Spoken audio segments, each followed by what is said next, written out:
Hello and welcome to our weekly KitPlus TV news roundup supported by Mediaproxy. You can catch up on all the previous shows and interviews on our channel, where last week we found out the difference between remote working and remote production. And we also looked at controlling broadcast, streaming and AV devices. We talked about enabling remote working across post-production, and we learnt about the Cerebrus Go online training system from EVS and any trends and challenges they expect for 2021. And of course we learned a little bit more about the people behind the tech, with someone creating musical masterpieces out of scrap, a bass guitarist relearning some old skills, a B-flat tuba playing sailor, and finally someone who, when they're not thinking about data storage and workflows, you'll find in the kitchen cooking just about anything you can imagine. And to find out who is who, then just check out the channel and do please subscribe or follow the page, as we have a new show every day covering the latest technology announcements, special guests and industry insight. First up in the news this week is LiveU, who have powered the first 5G multicam sports broadcast produced by Sky Deutschland with its LU Smart smartphone kits. It took place live at the Flens Arena, where Telefonica installed a dedicated 5G network to live stream a First League handball match. Now, we've covered the benefits of KVM technology on many shows, and with their new product, RemoteAccess-GATE, KVM manufacturers Guntermann Drunck have enabled their customers to remotely operate KVM systems via LAN, WAN and the internet. A standalone device that links the two worlds of KVM systems and the networks, the RemoteAccess-GATE provides unblocked BIOS-level access to connected computers worldwide. The RemoteAccess-GATE opens up new methods of remote operation from remote locations and also improves provision of IT support and collaboration between employees. Now, those that know KitPlus will know our aim has always been to make the industry news accessible and understandable to all, to banish acronyms where we can and present it in a way that's both engaging and memorable. Now, admittedly, press releases aren't always the best way of achieving this, so in the new year you'll be seeing some changes to the news roundup. And with that, let's go over to Mr MXF now, who also spotted that Studio Technologies has just announced the first major update for its Model 5422 Dante intercom audio engine. While scrolling through the internet superhighway, I stumbled across a press release that said, "Hey, we've upgraded our firmware, yay!" And you know what? That made me think of two things. Firstly, never let engineers write press releases. But secondly, why is that important? There must be more to a headline than that. And when I dug into it, I discovered it was all about media over IP. Somebody had upgraded their firmware to make their responsivity work better on the IP network. Now, there's lots of ways of doing media on IP at the moment. You've got the Dante network type, you've got NDI, you've got ST2110 and NMOS, you've got HD-Base-T, you've got a whole host of different ways. So how do you choose? And really it comes down to what's important for you. What are the network requirements? How many channels? Do you need to dynamically change those channels? Is it more of a point-to-point network? Is it something that's going to be completely different tomorrow than it is today? Do you require super low latency to get stuff to the customer, sub-milliseconds? All of these different requirements and how you're going to change that network and exploit the flexibility are the important questions. Once you've got the questions, you can then talk to an expert in each of the different network types, and hopefully one of them will bubble up as the sweet spot that's important for you. No more scrolling through firmware upgrade press releases. Thanks for that, and as we said, please do keep an eye on the new show as we kick off the 2021 season, where there'll be more insight and explainers. So now we're trying another new way to get the news across, and we're going to hand over to Densitron to hear their news.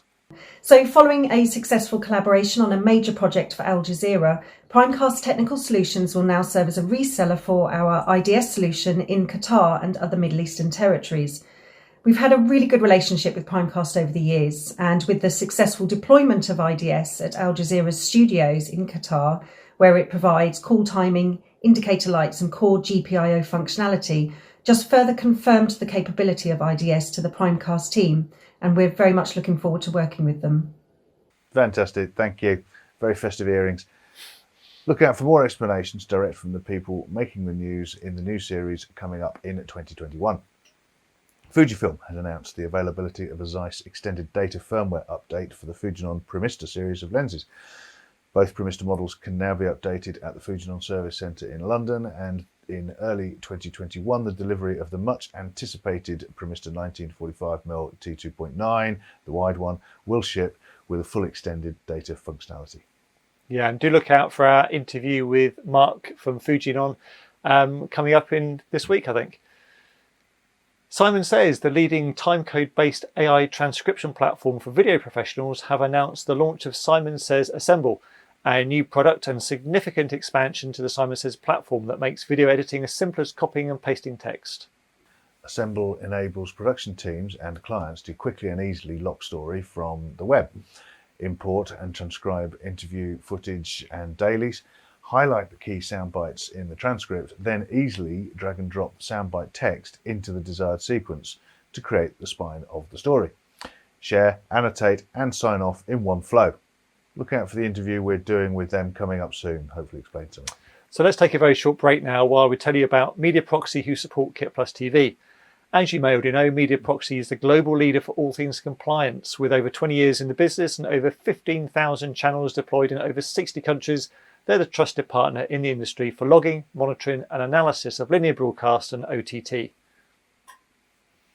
What you may not know, but you probably do by now if you've been watching us, is that their interactive Monwall multiviewer allows for monitoring hundreds and thousands of live streams, using a unique exception-based approach via dynamic layouts, mixing compressed and uncompressed streams as well as transport stream analysis, all via one interactive interface, opens up a new workflows, especially for remote workflows.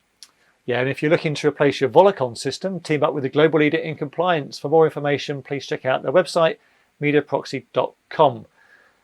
Now here's a man that hasn't changed a bit. It's Chris Smeaton from Argosy. He's the one in the middle, if you don't know, and they're celebrating 10 years of success and year-on-year growth in the Middle East. They established an early presence in the UAE, with Argosy being the first dedicated broadcast installation material supplier to set up business operations in the region, and it continues to lead the market with the largest stock profile over there. Magewell is now shipping the newest decoder models in its ProConvert family of low-latency video over IP converters. The ProConvert for NDI to SDI and ProConvert H.26x to SDI transform live IP media streams into high-quality SDI outputs for connection to monitors, projectors and legacy production equipment. Nextologies and mobile broadcasting company PSSI Global Services were joint recipients of the IABM BaM Award for Best Collaboration in a Media Project in 2020.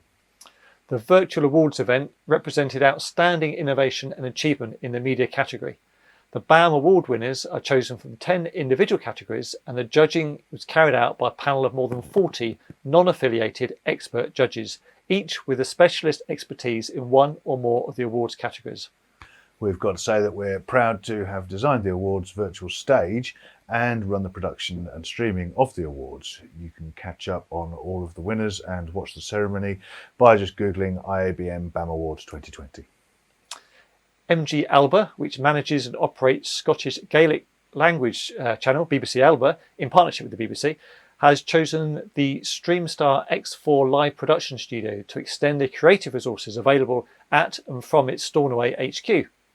The new system will be used primarily for broadcast and online coverage for remote location events and was installed by CJP Broadcast. Hunan TV has installed a range of Shitoku systems in its recently opened 400 metre squared state-of-the-art news studio. Hunan TV is China's leading free-to-air commercial satellite station. And finally, the UK's National Film and Television School is standardising its post-production, content delivery and storage operations on EditShare's EFS Open Shared Storage Solution and Flow Media Management Platform. By replacing its now aged shared storage platform with a mix of on-premise and cloud-based technologies, the NFTS expect a great increase in productivity and to more efficiently manage and share the content being created by staff and students. That's all for the news this week. Do check out kitplus.com/news for the full stories, and to include your news in next week's show, then head over to the KitPlus press room. More info on that can be found at kitplus.com/help. Yeah, thanks for watching. Don't forget this show is brought to you with the support of Mediaproxy. You can find out more about them at mediaproxy.com. Thanks for watching. We'll see you next time.